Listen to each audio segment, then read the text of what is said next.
want to do a podcast? We make a darn good team. It always goes without a hitch. Let's head to Twitch and go start up the stream.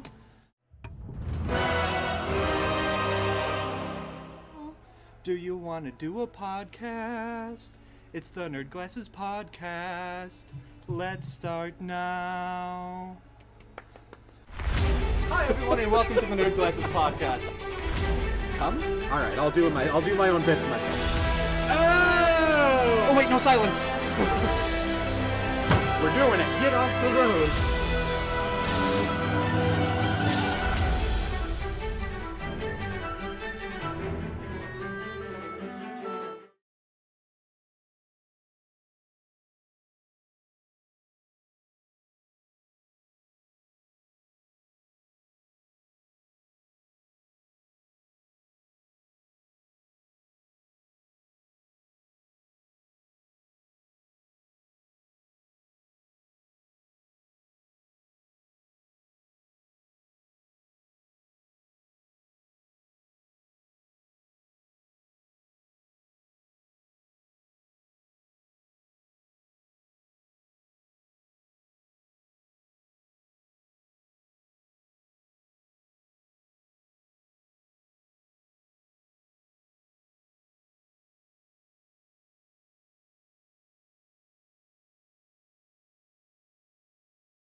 One of us knows how to play a stringed instrument while the other one doesn't.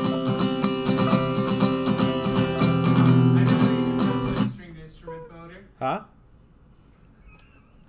I said one of us knows how to play a stringed instrument, the other one doesn't. Steve says, I didn't know you knew how to play a stringed instrument better. Yeah, because I definitely don't. You've seen me on stream. That was a better joke than I had. Hey, everyone. Welcome to the Nerd Glasses Podcast. I'm Boater. I'm Dave Man with the guitar. Steve, come take the guitar away from me. No. I will fight you, sir. Would you like to hold the guitar, Steve?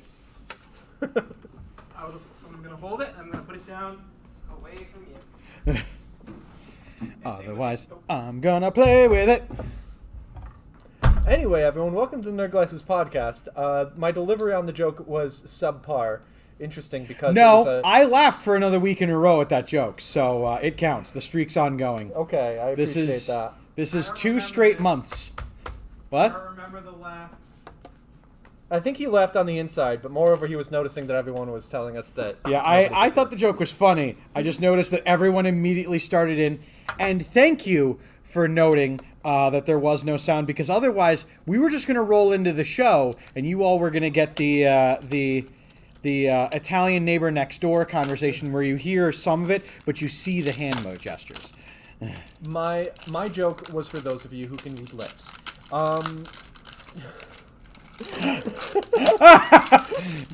Can we eventually start doing jokes like that? We're like, this week's opening joke is brought to you by Morse code. If you don't know it, just wait a minute. Yeah. Dave, what are you doing? Steve was nice enough to buy me a protector for my Funko Pop that I got at the convention this weekend. More specifically, Mid Hudson Comic Con. And a bad lip reading of Nerd Glasses. Oh my god! That absolutely that would make my year. Needs to happen. But we'll talk a little bit about the excellent things that happened at Mid Hudson Comic Con in a little bit. Yep. Boater, what have you got for us in the way of people that have been biffing it real bad on Twitch? Well, again, a lot of stuff is it's another follow up with Keffels actually, rather than a new ban. I mean, a good story to keep following on. Yeah. So when we talked about this last week. She had been swatted. She ended up streaming from a hotel room after being released, and she didn't want to go back to her house because people knew where she lived, and obviously were being malicious with it. Well, she streamed from a hotel room, and people that want to be malicious cross-reference the types of sheets in the room and sent pizza to her room, basically still saying, "We know where you are." She's literally, she has described herself as in hiding now. Whenever she streams or broadcasts or anything, it's in front of a green screen behind VPNs. Whatever web host server is still running, it's basically a hate forum called Kiwi Farms. How that is still up, I don't know. It has led to numerous suicides and numerous lethal swatting. How is it still up? Why hasn't it been shut down? Everyone with the user account on there needs to go to jail for life. Keffels is still fine, but is basically just trying to not letting herself be silenced while trying to remain as anonymous as possible as far as what's going on in real life. Also remain not dead. Yeah. So that's a follow-up on a previous story that launched in the Twitch ban segment, although it does not specifically include a ban this time. Although, man, it really should. Any streamers that are on that forum, just gone for life. Fired. Gone. Into the sun! From a cannon. From a trebuchet! Alright. Dave, what do we got coming out in the next week? Actually, I've got one, but I don't know if you want to start off. Well, firstly, and Boater, be careful. Actually, you know what we'll do? We're now going to actually begin a little bit of a new tradition here on the Nerd Glasses called the Nerd Vision position. It's where you put both of your elbows firmly on the armrests next to you, or you pretend they are. You lift up your hands thusly, and you wiggle your fingers. Good. Not so fast out there. I see you out there, Vladdy. Not so fast. I can do it just in slow motion. So why don't you hit the button and I'll do our normal thing, but in slow motion.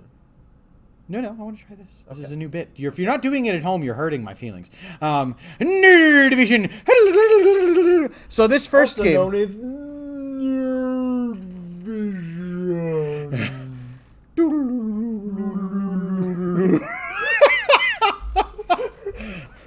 There we go. I committed to the slow-mo bit. Now, this is a game looks like a BBC logo. that speaks to me greatly. Oh, okay, that's why. It should look very familiar to you and to everyone watching here on. It's the return of the EDF. It is in fact Earth Defense Force 6, a sequel to Earth Defense Force 5, because canonically a lot of the games don't necessarily tie in. Okay. They're rather relaunches and Also, things. they didn't do the 5.2 thing. Oh, God. This is really funny to me, and I showed you a little bit of it, but I saw a video by Russian Badger on YouTube that came out about a week and a half ago on EDF 4. So, I'm already excited. 4.1. 4.1. Okay, I apologize. This one coming out for the PlayStation 4 and the PlayStation 5 on the 25th. Unfortunately, as you can tell from the text and the style of advertising, it is coming out in Japan only, and me wanty a copy. So I might be doing something about that. But Earth Defense Force 6... It's not region locked, so, all you got to do is import a copy and learn a whole new language. Not a problem. I am a nerd when it comes to that stuff, and it can't be Ludicrous sold. I would say, want to get a free weekend. Dave, when was the last time you had a free weekend? To learn a whole language. We'll learn the language in the car. It's totally fine. Okay, that's fine. I'll practice words, and I'll use them here in the store, because that won't freak people out when they come in and go, "Arigato gozaimasu." Oh my God, that would be so fitting for me to start talking. Exactly, weebs. But this game is going to be bigger and better than ever, and it is truly answering the question of what happens to those little people on the ground as Godzilla just kind of around. It's a lot of fun. If you haven't played an Earth Defense Force game, thankfully, over the years, there have been many of them, and they're only getting cheaper to buy and play. Highly recommend you check them out. Highly recommend you play them. These visuals, perfect. A perfect representation of the kind of chicanery and shenanigan that we get up to while playing it. Dude Icarus in chat saying, I want to pimp slap nondescript Godzilla with a mecha. Thank you for using your synonyms, Dave. That's not what Dude Icarus said in chat. I want to bitch slap nondescript Godzilla with a Gundam. Well, you can say a lot of those words, sir, sir, not appearing on this podcast. Sir, not appearing on this mic. But Earth Defense Force 6 coming out the 25th. Looks like it's going to be fun. Can't wait for it to get imported over to the US because it will eventually. The one that I've got, I don't actually have a trailer loaded up, so I'll just go back here. But this is a game that is getting one of those, like, sort of to a new platform. After 10 years, Guild Wars 2 coming to Steam. It's like where was Guild Wars 2? I mean, it had its own launcher, so like its own thing. So it's adding ability for Steam players to be able to join in. There's cross compatibility between the different platforms. I asked my sister, hey, like, are you still into Guild Wars? She said, no, because she used to be, like, basically before WoW took her away. she was Guild Wars, and it's still like it's kind of exciting for me that, like, you know, when you think of a long-running MMO, you only think World of Warcraft. But, like, Guild Wars 2 is still going really strong, and they're expanding it and making it easier than ever for you to join in as they're hitting their 10-year anniversary and still releasing more content. So, if you are interested in a non-World of Warcraft MMO, that's one worth checking out. That released on Steam today. Hell yes! Now, we will get back to our regularly scheduled pandering on Nerd Vision. With a game that's coming out on the 30th for Windows, Xbox One, the Series X, the PlayStation 4, the PlayStation 5. I know what you're thinking, Boater. I don't like sports games, but I do like being in charge of sports game things. Well, this game... Sure, I was thinking that. Could be Big Box Lewis. This one, F1 Manager 2022. And not... This isn't saying F1 Manager. No, it's saying Formula One Manager. Yeah. You can own and manage your own Formula One team. You get full range. You choose who the driver is. You choose when the drivers switch out. All these things going on down to, you know, when the tires are changing, things like that. The only thing you don't do is race in the race because you can do that in the F1 games. And as somebody that watches Steve and CJ and Amp play racing games and Danny NASCAR, do those. But this one is the logistics end of it. And it's a lot of information and it's a lot of errata all at once. But if you're into this sort of thing and if you kind of want to make up your own season and fantasy and things like that, this is how you do it. Yeah. Graphics-wise, it performs just as well as the actual game itself. But you're given so much more control over the action as it goes and things like that. Yeah, it's the business sim manager split out into a separate game rather than trying to tie it all together. Able to take their engine and allow a couple different teams to work on things concurrently. Yeah. I'd said this, but I really kind of liked that. First of all, what's up, Mr. Wet? Dude Icarus, when you fire the driver for getting a fourth instead of a podium. Exactly. That's called yankeeing things, by the way, here in the United States. But I really liked the idea that one of the first bullet points advertising this game was, in fact, that you can poach talent from other teams. And I like the idea that, like, you're sitting in the box and you're looking at your team getting its results, and you suddenly just go, that man. Get that man in our car by next race. Like, that's also called yankeeing things. It is. That is very much what you do before the trade deadline.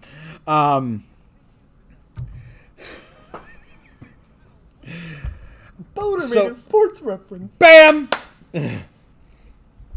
Just confetti. We Are the Champions starts playing. Stream's over, ladies and gentlemen. Boner made a sports reference. We have 2 more games that I'm very excited to boot, and I'm really excited to share with you all. On the 30th for Windows, PlayStation 5, and Xbox Series X, we have Destroy All Humans 2 Reprobed. Destroy All Humans 1, the remaster of it, was very successful, met with a lot of fandom, new and old, and so they decided to redo the second one. To give you an idea of the plot of this one, the year is 1969 here on Earth. The KGB have a plot. There's some nukes, and a Cryptospodium 136 has a package, and they must use it to save their species. I'm really interested to see how this one is received, how the gameplay goes, especially considering it is a Cold War era reference game. In that same regard, Nintendo, they released this one, and it specifically references the KGB. Can I please have Advance Wars 1 and 2? Are you allowed to, like, are you incapable of putting the 3 letters K, G, and B together as one word?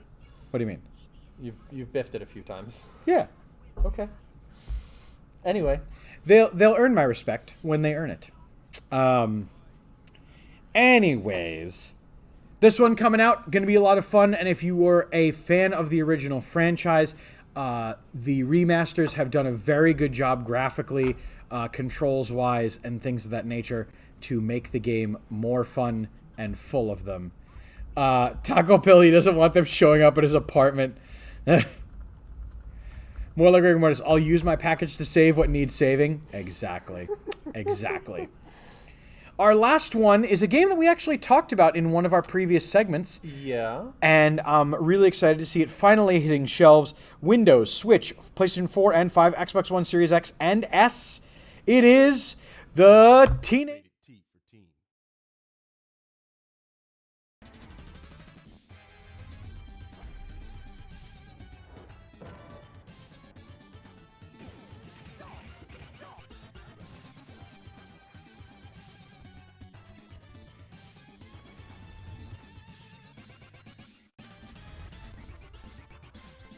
Sega Genesis. Apparently, this entire time during Nerd Vision segments, the microphone hasn't been part of the scene. Thank you, more like rigor mortis. Whoops. Sorry. Are we good?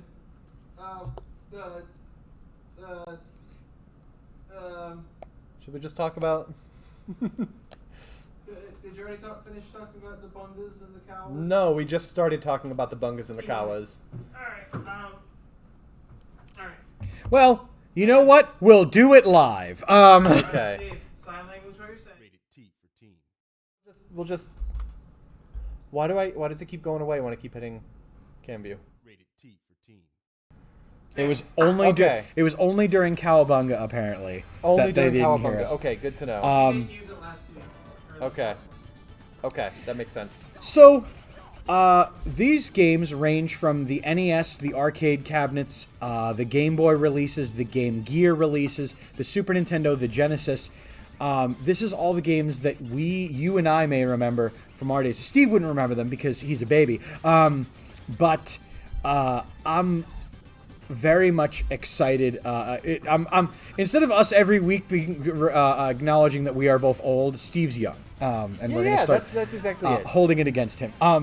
Yep. You dang kids and your graphics today. This is real games. How are you able to play any game that's rated over E10? I have no idea. Why haven't they made TMNT themed VR headsets yet? Because they had like the one shot that looked like the mask and the headphones, and it's just like, yeah, that's what you want. More like rigor mortis, you have just pitched a multi-million-dollar sponsor idea. Make sure you trademark that like right away. It's interesting. So TMNT must be partially owned now by Nickelodeon. Yeah. Yes. Yeah.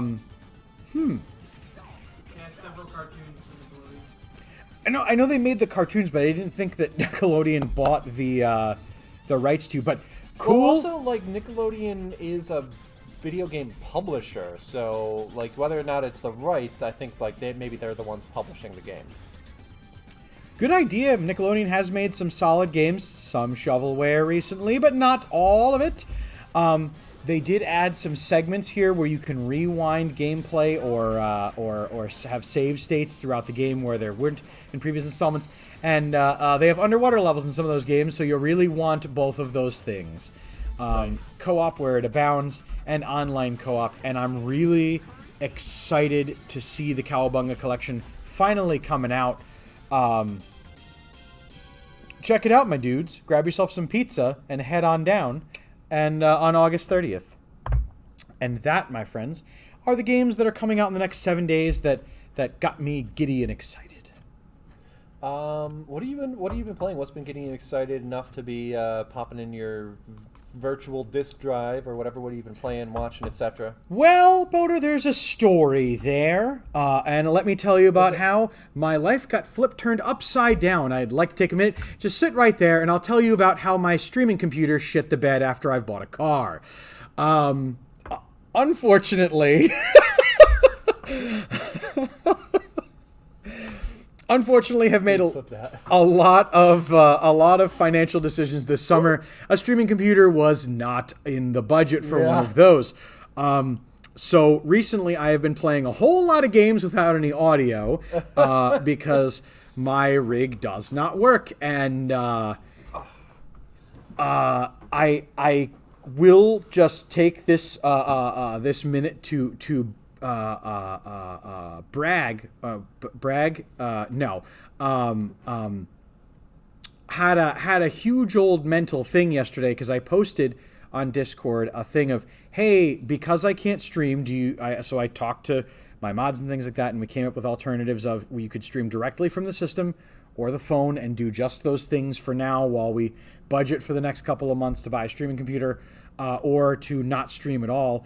And many folks very overgraciously volunteered resources, both monetary and physical, and just advice and things like that. And it was a lot, too much all at once for me to take in. Cried a lot, laid on the ground for a little while. Amp made a lot of fun of me all of yesterday, and so I know that, like, you were in voice chat in the Discord as well. Like, I wish I'd had the opportunity to, like, listen in, as a lot of support pouring in for you to try to make it so that, just because you did get a car that you needed because your car shit the bed the week before, that you can still do the thing that you love with streaming with the community. And it means a great deal to me that,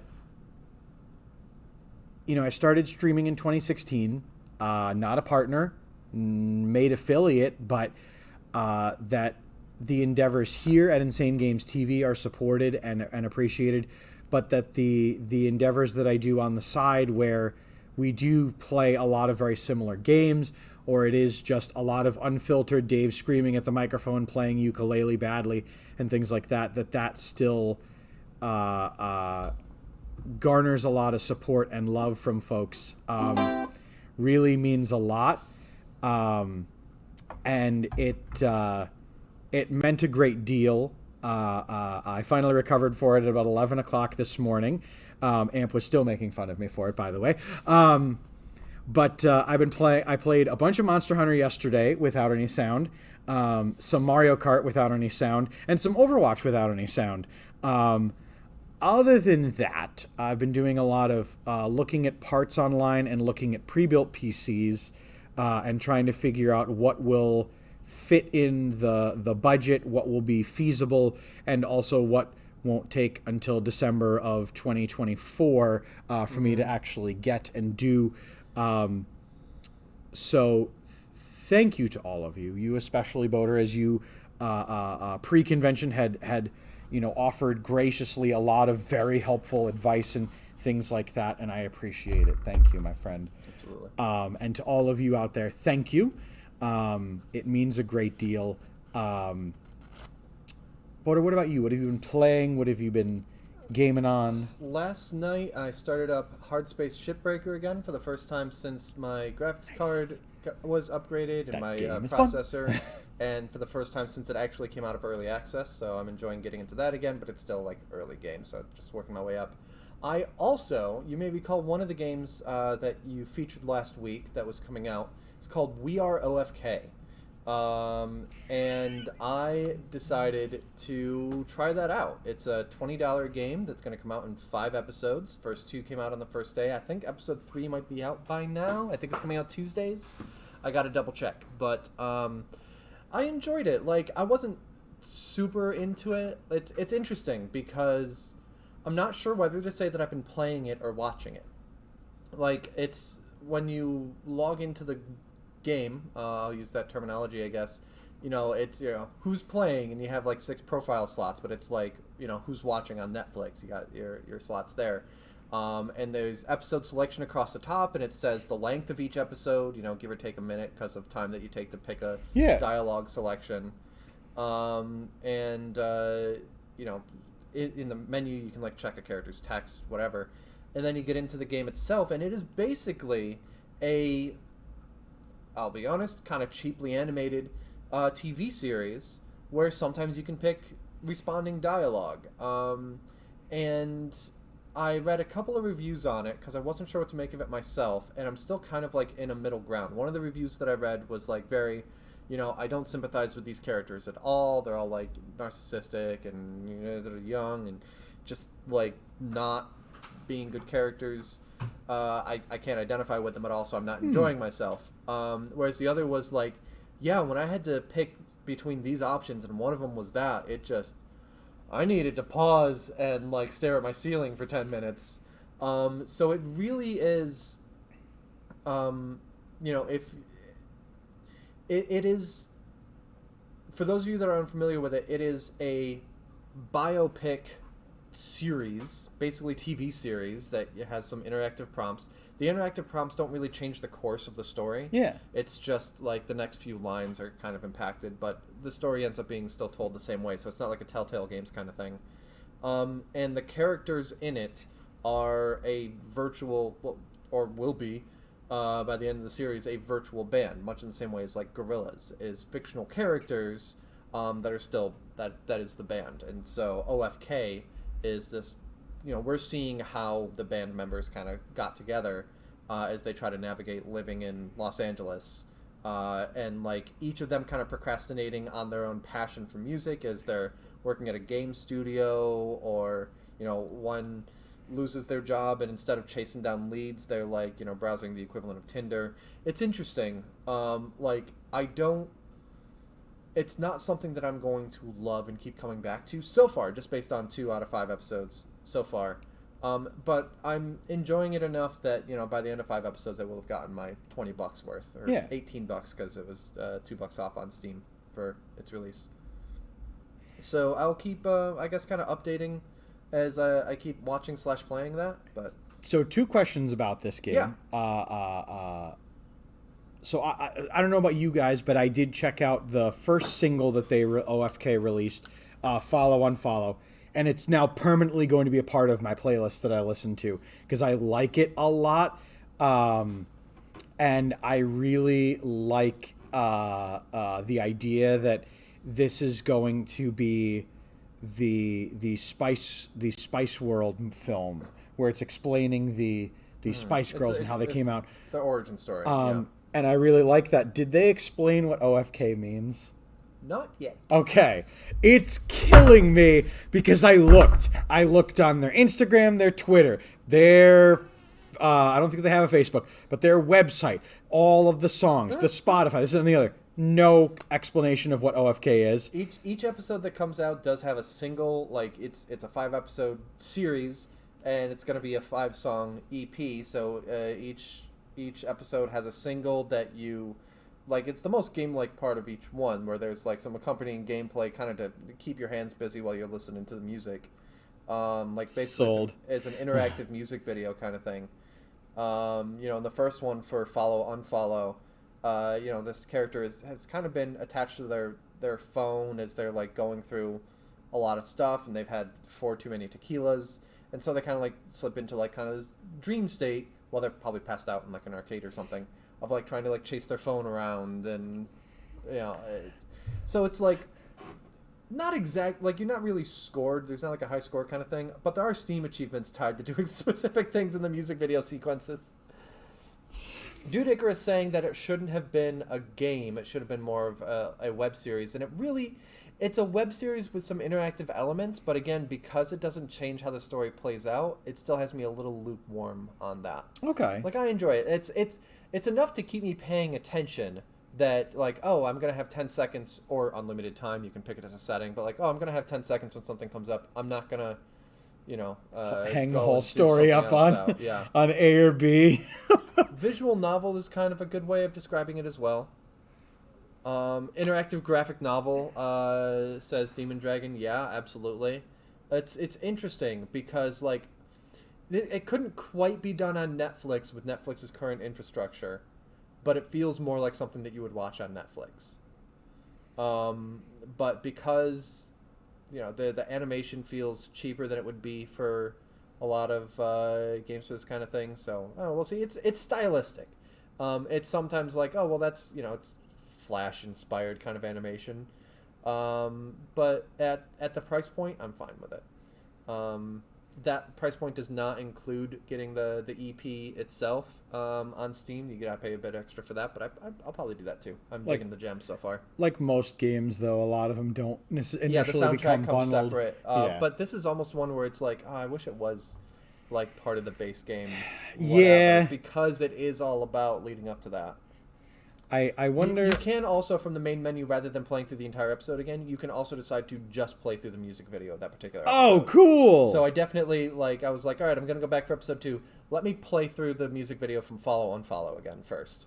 Because that was cool. That was cool to be able to do that. I'm quickly looking on Apple Music to see... so there are 2 songs by OFK, Follow Unfollow, and then the second song, which I assume is on the second episode, Fool's Gold. Yes, Fool's Gold. That's the name of the one from episode 2. Oh, how interesting. Fool's Gold comes with a version of Follow Unfollow, or you can just buy Follow Unfollow. Thanks, Apple Music. That's weird. Yeah, thank you, Apple Music, for ruining my Devin Townsend library, by the way. That's another bone to pick I'll have with you people later. I'm really kind of glad to hear that game isn't garboosh. It's not blowing me away, but I'm not regretting having spent $20 on it.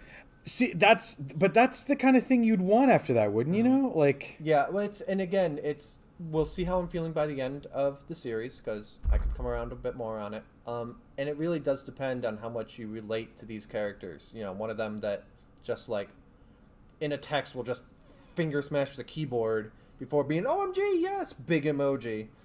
As opposed to another character that is more reserved in texting. A lot of the story is conveyed just through like texting on a screen while they're doing something else, which is not something that would really work on Netflix either. So yeah, as a game, it makes sense because you can read that at your own pace. You can scroll back up the messages to see anything in between where you are and the last scene that you were texting from their phone.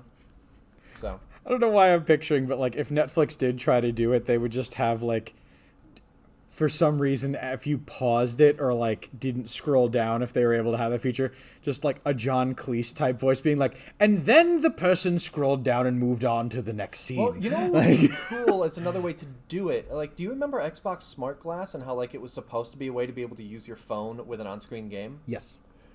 Imagine it being like on-screen whatever, but then the phone conversations part would be an app on your phone. So like if you're watching it on Netflix, oh, that'd be cool as hell. And like sent to the Netflix app on your phone is that text conversation that you can scroll through and pick your response.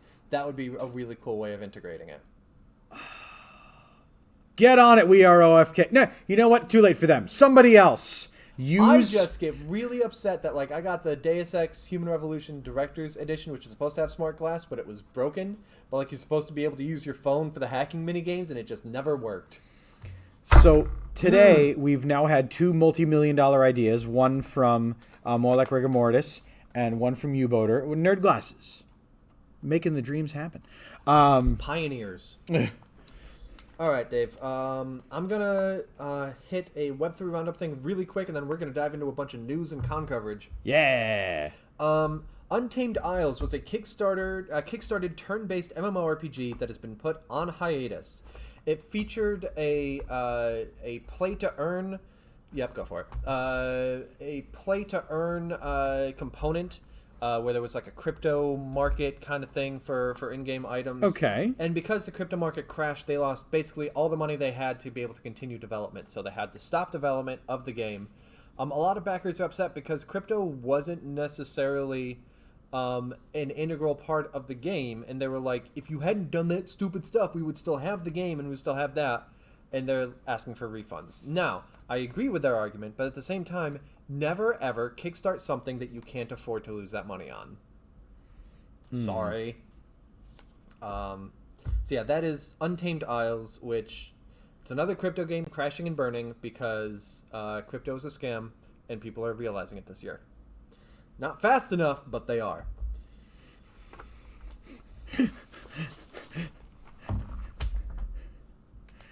Oh, I have a Spider-Man news story. Anyway, Dave, what do you got for us? Well,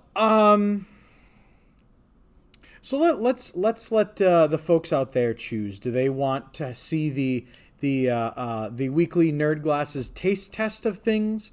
Do they want to hear about our recent convention chicanery, or do they want to hear some more news stories? Vote now in chat. No, seriously, vote now in chat. By the way, Mr. My Josh, thank you so much for the lurk. While you are voting on what you'd like to see coming up first, I will fill time. Remember last week we talked about how Saints Row came out today. Yes. But we've been getting reviews coming in about it. And reviews are generally that it's, around that Saints Row 2 kind of thing. Not quite hitting quite as hard with the humor, but still in that same ballpark. And buggy as hell. Like, maybe not necessarily Cyberpunk 2077 levels of buggy, but really buggy. Like really screwed up interfaces and stuff like that. And so like it's the point where it's like, oh, this would be a great place for newcomers to get into the series if it wasn't so buggy. So basically I'm gonna wait half a year, wait for most of that to get patched up, then maybe dive in, probably at a price cut. I will say I watched Amp play this for like over an hour today. Oh, yeah? And he didn't run into any bugs that made the game unplayable. Mm-hmm. It was just, and I saw some folks posted in the Discord that it was like pictures of extra text boxes or text layering over top of each other. Yeah. I know one person complained about the language in the game, but it was one of those like, look at the ESRB and stop wasting everyone's time. Like, stop it. A character getting mad and a character in the universe that it's in using the F-bomb profusely fit the character for the moment that they were talking about. So, like, I don't know what else to give you. Like, yeah, that's a weird complaint. Stuff. A lot of really cool things were procured for the con. Steve and I got to have a really bitchin' weekend. Nice. Insane Games went to Mid Hudson Comic Con. Where's my t-shirt? Where's your t-shirt? It's at the Mid Hudson Comic Con. Shasha! Son of a...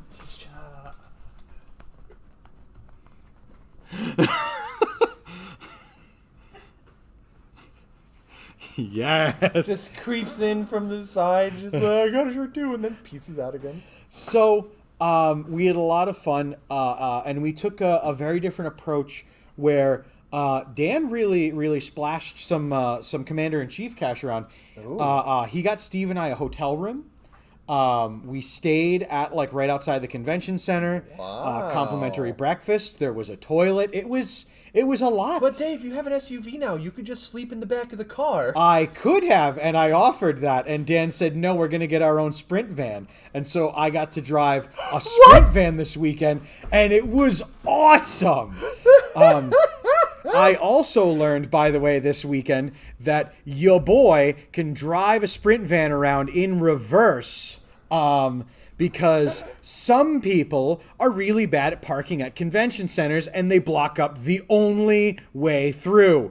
So myself and Dan both got to basically Mission Impossible it with our own vehicles and go around certain lanes backwards and this and that and the other to get into things. It was awesome. my hats off to the efforts that Steve put into the convention. It was really a lot of fun to have him, to work with him. Our friends at Geek for All, Joe and Amy, also volunteered at the con, and they came, they saw, they purveyed a lot of stuff for us. We also had our first here for Insane Games, which is that one of the presenters at the table cosplayed. Okay. And so to commemorate that, on the Weekend Wednesday set, we are now going to have an autographed Ginny Faye Jetmir's second, autographed by Amy, because she cosplayed as the character. That's awesome. And then we went to a really awesome card shop called Champion Gaming, and I got the card itself. But look at how pretty it is, and then just imagine it's prettier because it's Amy. So that's going on the Weekend Wednesday set. Actually, you pick which of these things next should I refer to. Was able to run into one of our friends who had created the story of Sidekicked. Okay. It's a fascinating read. I am going to leave this copy here at Insane Games, and anyone is welcome to come borrow it and read it. I only ask that if you read it and you like it, that you contact them and let them know that you liked it, and maybe consider buying your own copy. It's a great way to support like smaller creators. Is to like number one to say, "Wow, I really enjoyed your work," but also number two, if you can pitch a few dimma dollars to grab a copy for yourself. So the story of Sidekicked is the idea that sidekicks to superheroes decide to go on strike. Okay. And so then the villains decide to shack up with the heroes and become their sidekicks instead. And yes, I know. When he told me about this idea at Plattsburgh Comic Con like a couple years ago, I was like, I'm in. Here's my $20. And he was like, here's this book. And I never looked back. Highly recommend it. Sidekicked. It's kick-ass. Come read it if you haven't. Borrow it, but bring it back. And if you do read it and you borrow it, autograph it, so I know who's been reading in it. Sign it out. Sign your name like it's a library book. We want to have a record of that. This is also my second copy because I already bought one, and I liked the story so much I bought another one to support him. I was very grateful. For Mid Hudson Comic Con because I was reunited with something new for the set here. A hero of all heroes, the last Funko Pop anyone will ever need, and that I may ever purchase, because you can't. We've peaked here. For those of you that can't see this, for the set apparently. Visage, also, he says it's the last one he's gonna get. I don't know about that. But that's right, ladies and Maybe I'll gentlemen. hold him to that. It's the king himself, the man with the plan covering up odor. I was gonna say, "Voter, find your window." I got it, and I'm the one in focus, I think. J. Jonah I am. Jameson himself is joining my pop collection, and we will preach the wonderful word of Spider-Man being a menace and a murderer, and things like that. That's okay if you can't hear me. He's going on with the Triple J propaganda again. You don't need to hear him. Oh yeah, you don't need to hear it because you know it's true, and you know it in your heart of hearts. Spider-Man's a murderer, and now I have a pop to wave at Joe's face while I do it. But the biggest news of the convention weekend is not just that Insane Games flexed, did really well, and once again, thank you to Joe and Amy of Geek for All for their volunteering, to Steve for his spectacular work, and a thank you to Dan and Mike for allowing me and Steve to run a convention booth without them. They left, and it was on me and Steve to make the moolah, and we did. Spider's not justice, Mr. Bad Josh. How dare you, sir, come with that propaganda? We need to find you bald, Jameson, says Dudicurus. How dare you, sir, join into that Spider-Man propagandist malarkey? You were unsupervised. Taco Bell, we were very much unsupervised and many hours away from home base.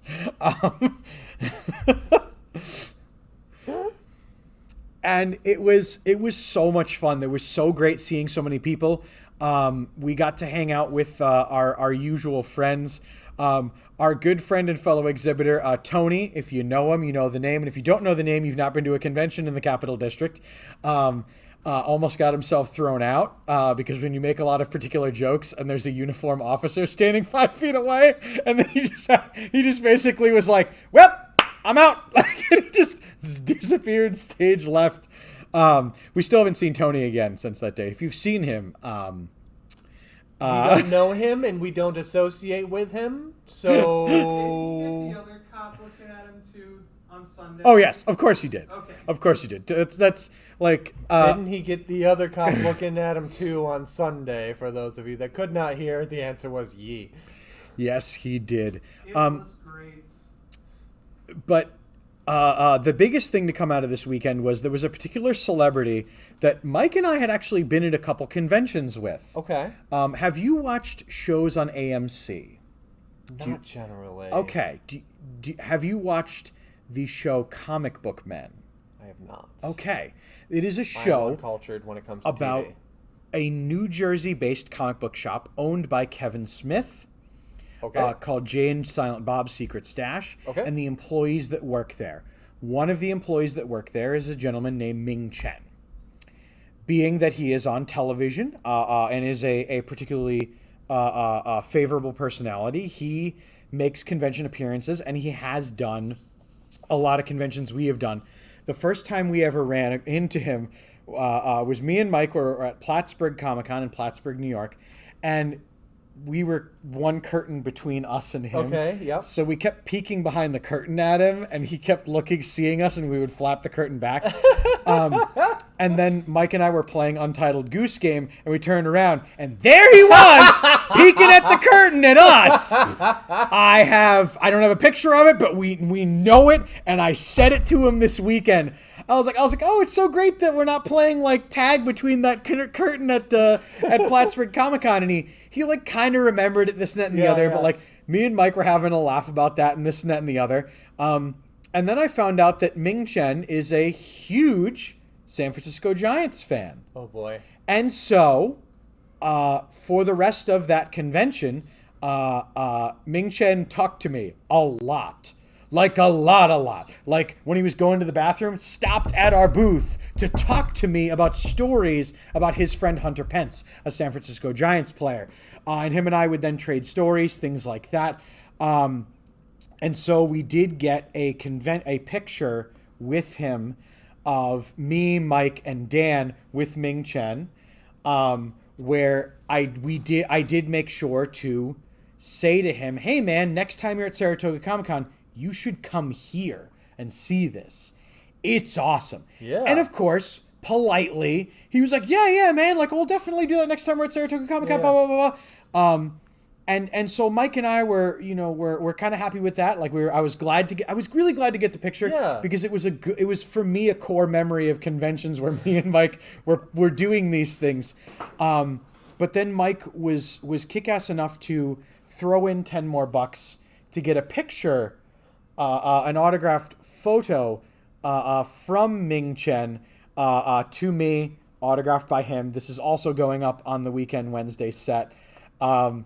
But the coolest thing about our interaction with Ming Chen was Sunday when we're packing up at the convention.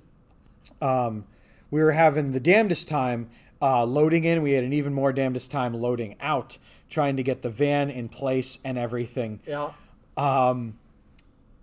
And I'm loading the van. It's hot. I'm not doing things. And I hear, oh man, you came back down from Saratoga. Great to see you. This, that, and the other. I turn around. It's Ming Chen, who's leaving the convention center at like 5 o'clock, an hour past the convention ending. And he was like, hey man, it was really great to see you again. Nice to meet you. Great talking. Da da da. Hope you have a safe trip. This, that, and the other. I'm heading back to my things. Da da da. And I'll definitely make sure to stop by your shop next time we're in Saratoga. All his words, not mine. And so we did one last like handshake, side hug, this and that and the other. And I literally, like, it was Joe that was out there, right? It wasn't you that was with me? No, I was loading up the van. So this was so you must have been back at the table then, because I was at the van. Okay, then yeah. So I can now firmly say, my friend Ming Chen, because that dude definitely recognizes me in a public setting at a convention, because it happened more than 3 times, which means that it was there. Yeah. Like, yeah. It was so fucking cool. Like, That's so awesome. So, by the way, once again, another of great things of when you're a fan of individuals and peoples and organizations, it's really cool when your fandom is both rationalized and also not shattered by the people being a giant. Yeah. I have a couple more stories. Do you mind if I spark note a couple of them at this point? Yeah, go for it. Because the Ming Chen was the big one. Yeah. There was also a WWE wrestler there called Fandango. Okay.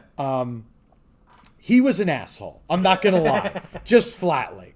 No. Plays an asshole or is an asshole in real life? I mean, or he both? was a heel.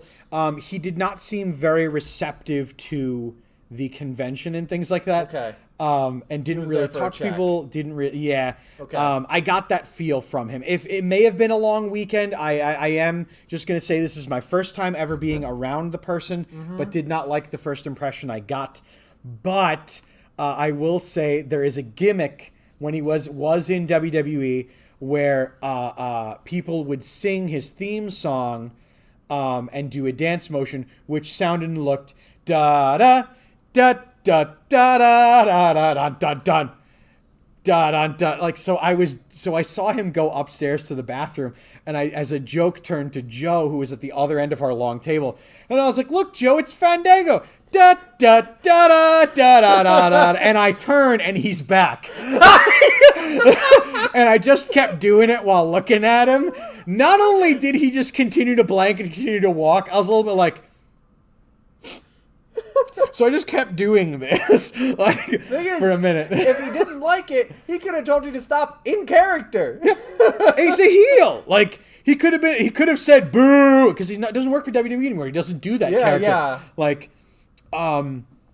there was another wrestler there, and I sincerely apologize because I do not remember her name, but she stopped in front of our booth and talked to us on 2 to 3 different days.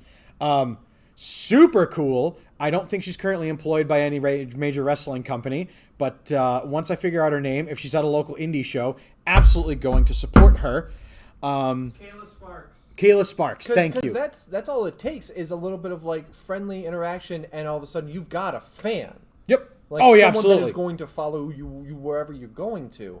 They're going to remember that interaction. Like, for you, it's just saying hi to another fan. For them, it is more. So yeah. It was soupity-doopity cool. We also, Steve, I don't know if you noticed, but we here at Insane Games do have a little bit of an in with some of the conventions. Thank you so much for the follow, Isababble 666. So I couldn't help but notice, Steve, did you notice this, that they kept walking the featured celebrity past our table? Yes. Every time she left her table, they marched her past our table. Like, she was also kind. She's a voice actress for a lot of things that I didn't recognize, but also incredibly nice. And you could definitely tell she was the featured person because she took very minimal breaks from her table. She was always there. She was very receptive. Yeah. She talked to a lot of folks and was really cool. Friend of the channel, CJ Playmaker, did go and apparently had a record for her, which is that she voiced a Pokemon, and they brought the card to her to have her autograph, and apparently it was the first time anyone had ever had her autograph the Pokemon card for the character she voiced. That's awesome. And she got like really excited about it, and it was. And who was this again? Ryan Bartley. Which one? Ryan Bartley. Ryan Bartley. Okay, I'm gonna IMDb really quick and see if I. Yeah. So Mid Hudson Comic Con, like so many conventions we have done here at Insane Games, I always know that I have a different perspective than a lot of the folks that I work with and things like that. I'm very enthusiastic, and I do, run around a lot and talk to a lot of people and things like that. And I really enjoy doing conventions and doing them and talking to people. If there's someone at our booth that has a cosplay that I don't recognize, I ask them about it. Yeah. Because I want to know what it is. I want to share in these experiences because conventions are, for so many people, the first time that they get to interact in real life with other people from their fandoms and things like that. And that's all it takes is a friendly smile, a hey, really nice cosplay, where did you get that hat, this and that and the other, and you're setting people up for the weekend. You're making these people's days and things like that. It's also good advice if you're trying to do streaming or things like that, just as a free tip from your friendly neighborhood Dave man. But Issa Bobble saying, that is what a professional does and a kind one. That's true. It's very true. But, Insane Games had a kick-ass weekend. I know Steve and I were also jazzed that we were right across from the Resident Evil cosplay troupe. Yeah. It was it was super bitchin', and I'm really proud that Steve actually went over to them and took a picture with them and talked to them and things like that. Because it is a little bit daunting because they are very good. Yeah. They have very good work. They have very good things like that. They were super chill. They are on Instagram, and they were super cool. I am going to tag you with them on the Instagrammers later. We'd be very proud of our Steve. He took a very nice photo, and we did multiple poses. Scared of Minecraft Steve too. Oh yeah! Oh god! So at one point, Dan did the thing that he always lives to regret, which is he lets me and our folk walk away from the booth, and we just disappear into the ethos. And there was a kid in a Steve costume, and was it you that spotted him or Joe that spotted him? Joe spotted him, and he's like, "Look, it's Steve!" And I was like, oh my god, we need to get a picture with him, with Steve. And I got a photo of the Steveception. And the parents were super excited. The kid at the time was very freaked out, but then afterwards was really excited. Yeah. And skipping around and hopping around with his parents, this, that, and the other. And it was just so much damn fun. A big shout out to all the cosplayers and things like that came around and were chatting with us, that came to the booth. Our friend at the t-shirt booth that was right next to us, so unfortunately I had to hear the 800 jokes that I tell with people. Dave, you don't have 800 jokes. You have 8 that you repeat throughout the entire day. No, I do have 800 because it counts if people haven't heard them before.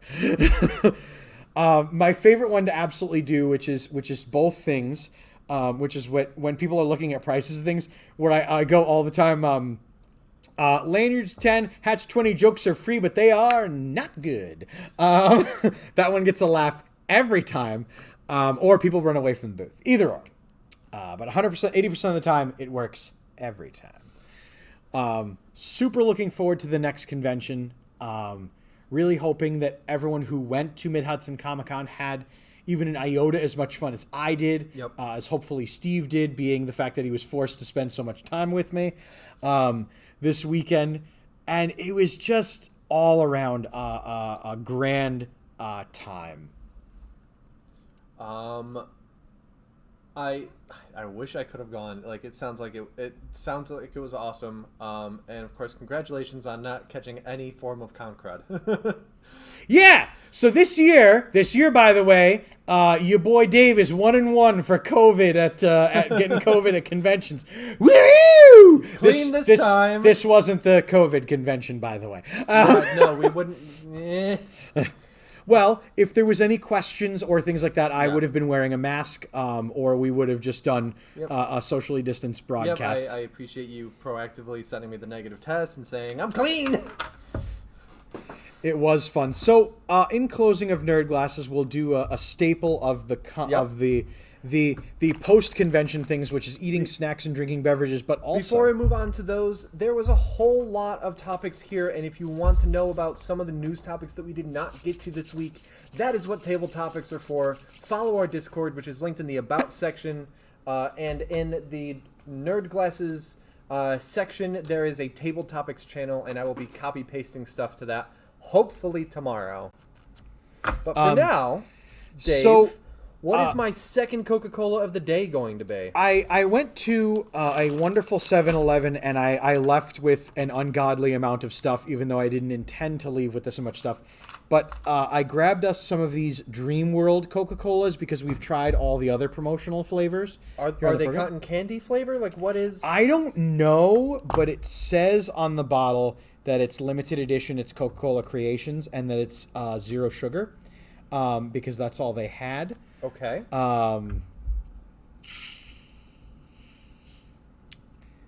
Isababble 666 saying, "Oh my God, Resident Evil, awesome! I only went to a Comic Con in Dublin. That's cool." Steve, do you want this one, or do you want it? Are you staying away from it? Yep, a Coke Zero, Coca-Cola Creations. There's no particular like. I'm getting very, very fruit-forward notes.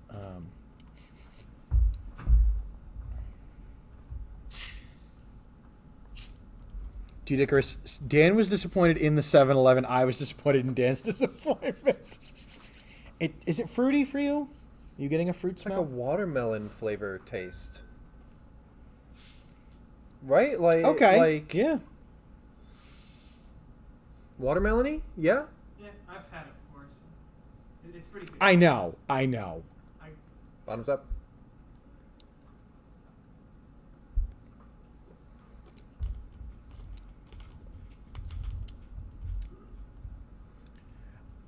I'm ignoring the Coke Zero because I know that that's not my particular jam. That's what's I think hitting me the most. Like I've never had Coke Zero, so I think like that's hitting first for me. And then there's like, oh yeah, there's those vaguely fruity notes that taste like they're really sweet, even though apparently this is like 0 sugar.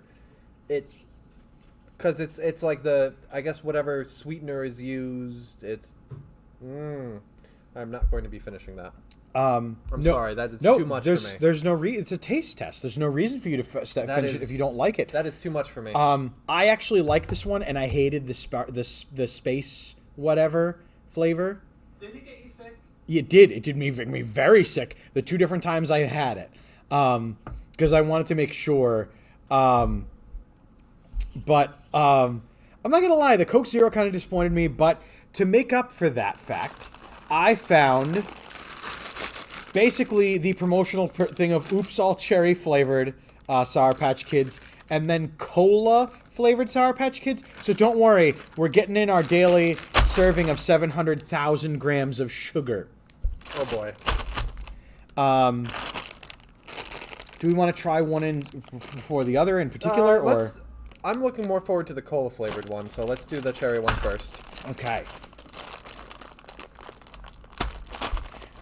Folks, if you're watching and you haven't yet, now's a great time to hit that follow button. Make sure you join us here on Insane Games TV. Boder and I are yet but 2 of the many presenters here on the network. Are you going to be so on many different camera, programs? I'll just stand here. Stock Ridley. I mean, if you're going to be on camera, I got to scooch. That's all. You just immediate down the hatch, Steve. Come on, get out. Okay. Bye. Steve's a behind the camera guy. Right. He doesn't have to, for media purposes. You also just ate them. Great. So I'll just be. Well, fine. I'll do that one with you, and I got 2. Bink. I like it. That's fine. It's cherry. Yeah, I like it. cherry. I love it. I'll be really disappointed when they discontinue it. But it's okay. It's fine. That's fine as candy goes. I don't know. It's a cherry, sugary candy. I don't know. Isababble says hi, Steve. Steve waves and says hello there. Yours is probably sharper than mine. I did use it all convention to. I mean, this one's been on my keychain for like a year, so. We brought a box cutter. We didn't even use the box cutter. We didn't need to use the box cutter. It's a good idea to have it and not need it, though. Mm-hmm. Oh, you All right. Cola flavored. Steve, you gonna immediately down the hatch some of these? I think there are 2 different colored ones as well. They're stuck together. There's Yeah, a lighter one and a darker one. You just got a Pokeball of. Oh, I need a light one. There's definitely more dark ones in the thing, but. All right. Here we go. No. Nope. Nope. I'm leaving. Bye. Nope. For the Like that. I like that. For the purposes of the taste test, Don't do that. Stop it. Dave, It's I will tradition. give you- it's the tradition. Well, don't. That chewing into the microphone, by the way, dates back to behind the counter at a store that doesn't exist anymore. Yeah, that's tasty. That tastes more like soda than that thing did. Mr. Wet, I am going to leave these here in the studio. You can definitely try some tomorrow. I really hope Mr. Wet's getting all these extra taste tests, by the way, because I'm going to feel bad if, like, he's not getting the option at him. Yeah. Exactly, ASMR. You gotta give people what they want, and they want people chewing on stuff very close to a microphone. Hate it. All right. That is going to do it for us. I'm going to have a couple more. But You're welcome to. that is going to do it for us for Nerd Glasses. Again, we had a ton of topics that we didn't get to, such as some stuff going on with Spider-Man mods, and someone getting kicked off of his own game's discussion forums on Steam. To find more about those and plenty of other topics, make sure that you have joined our Discord and check out the Tabled Topics section.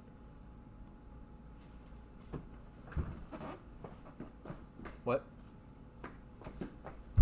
Oh no. Oh no. He wasn't on the set! No, he wasn't on the set. He doesn't get to be part of the show. Get conspiracy. But theories out of Boater! here.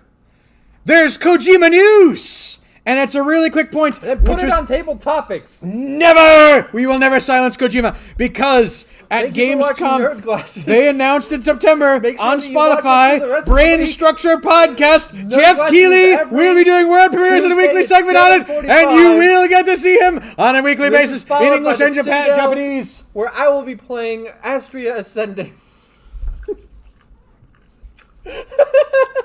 I'm sorry, I really enjoyed that bit. Thank you for watching Nerd Glasses. If you want to stick around, I will be playing the game Astria Ascending on Switch on the Citadel after this. We go offline for 5 minutes. We move everything over there, a 10-minute countdown, and then I am playing a game that is a side-scroller and a JRPG, and it holds a solid 6 out of 10 on basically all review platforms. Come check it out, and let's see what makes it work and not work on the Citadel right after this. In the meantime, thank you for watching the Nerd Glasses podcast. I've been Boater. I've been Dave Mann. And we'll see you next week, 7:45 Eastern, right here at Insane Games TV. Bye, everybody.